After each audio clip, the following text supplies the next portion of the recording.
Good morning, gamers, and welcome to your spot for the top weekly gaming news.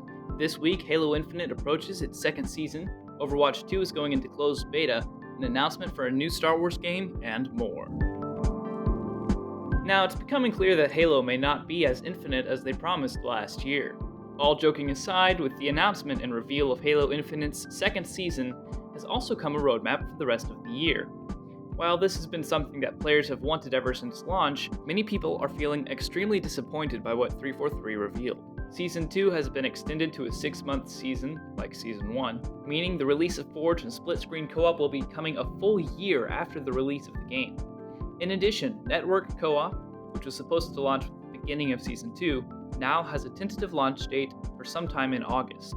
All this, alongside the fact that Season 2 is only launching with 2 maps, 3 game modes, and no new sandbox items, has left many players feeling burnt out and discouraged, with their only glimmer of hope being a mysterious multiplayer story event going on throughout the season.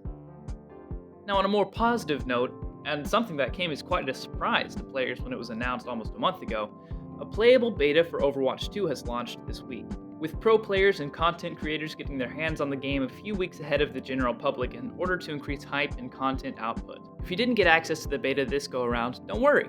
The team has stated their intent to conduct multiple beta phases to test out more heroes and reworks, as well as let an ever-increasing player count test the game. But how is the beta being received?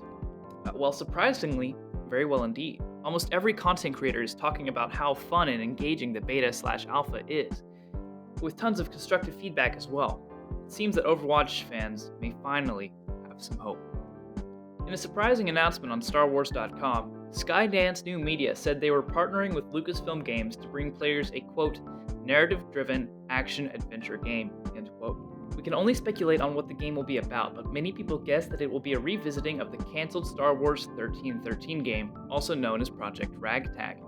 The reason for this is because the project is helmed by Amy Hennig, who was co-writer and creative director on the project during her time at Visceral Games. Now, before you go, we have a few quick but important stories to mention, starting with the announcement of a delay for Nintendo's animated Mario movie until spring of 2023. Sony is finally rolling out the variable refresh rate feature for the PS5, which will work for HDMI 2.1 VRR-compatible TVs and monitors. And finally, Diablo Immortal is coming to PC and mobile in just over a month on June 2nd, an online-only game set after the events of Diablo 2. That's all the news we have for you today. Thank you for joining us, and I'll see you here next week. But before you go, do me a quick favor and like the video, and if you'd like to see more important news delivered without rambling or long opinions, then be sure to subscribe. Stay informed.